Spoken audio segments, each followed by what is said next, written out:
Je lis du livre de Jean, chapitre 15, les versets 4 et 5, ce qui suit.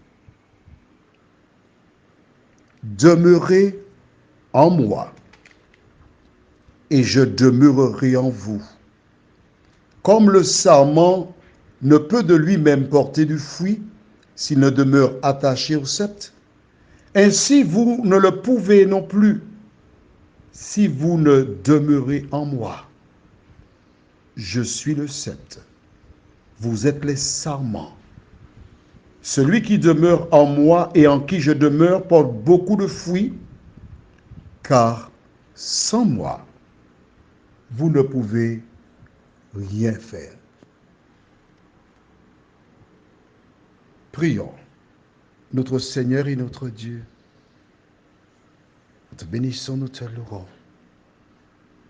Parce que ce matin, tu nous dis comment faire pour réussir. Tu nous donnes la marche à suivre. Plusieurs jeunes qui n'ont pas d'expérience veulent continuer de marcher selon leurs pensées.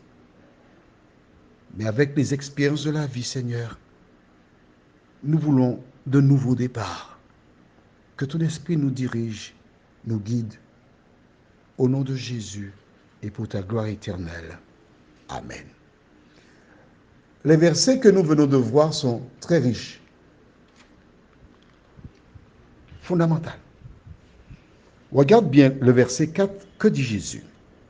Demeurez en moi et je demeurerai en vous. Il n'a pas dit je demeure en vous et vous demeurez en moi. Non. Pourquoi il l'a mis dans ce sens? Demeurez en moi.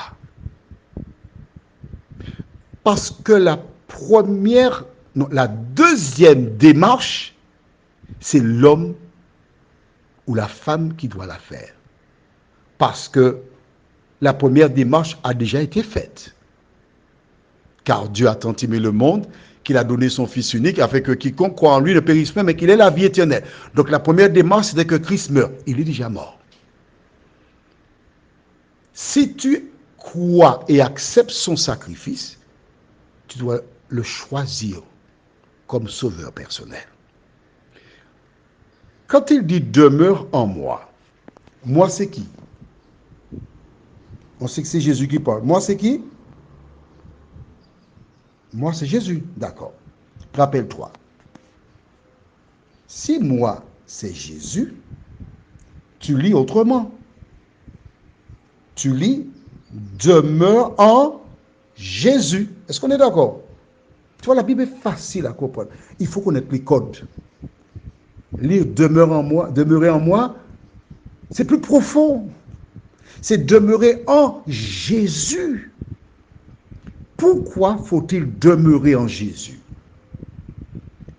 Un autre code pour comprendre cela, Jean 14, verset 6, Jésus lui dit, je suis le chemin, la vérité et la vie. Nul ne vient au Père que par moi. Donc, demeurer dans le chemin.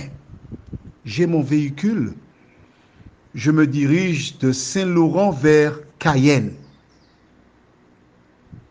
Je suis obligé de suivre le chemin. Je suis à Paris. Je vais aller à Marseille. Je suis obligé de suivre le chemin pour arriver à destination. Ça, c'est le chemin. Ensuite, la vérité. Demeurer dans la vérité. Comment puis-je demeurer dans la vérité?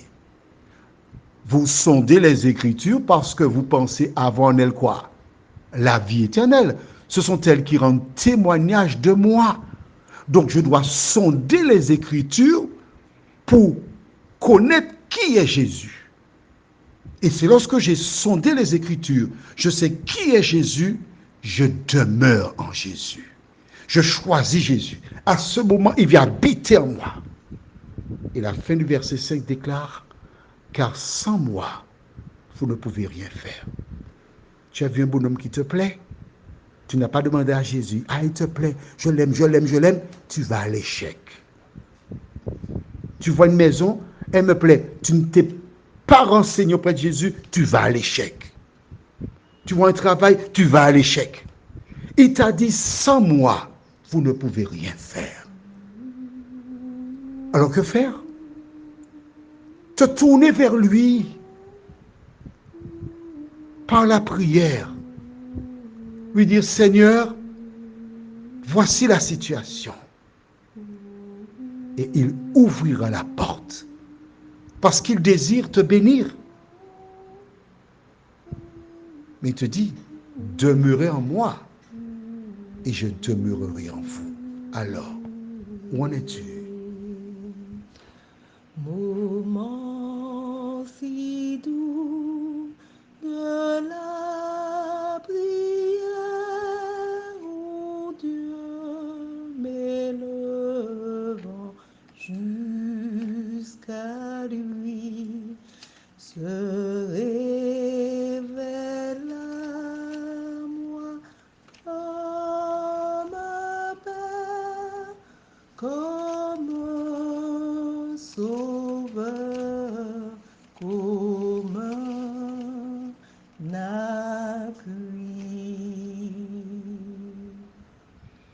Notre Dieu, notre Père, nous te bénissons, nous te louerons, nous t'exaltons. Parce que la prière, c'est l'âme du chrétien. Tandis que des gens vont prendre du poison, la bombe atomique, des revolvers et autres. L'enfant de l'Éternel des armées sait qu'il a à sa disposition une arme puissante, la prière. Aide-nous, ô Dieu, à te trouver, à demeurer en toi, pour que toi, à ton tour, tu viennes en nous. Nous avons connu beaucoup d'échecs, mais nous voulons, Seigneur, essayer, te goûter, voir combien tu es bon. Merci de parler à tes enfants. Merci de nous aider dans notre cheminement. Merci pour ta parole que tu nous as donnée. Nous t'avons prié au nom de Jésus pour ta gloire éternelle. Amen. Nous te souhaitons une bonne journée.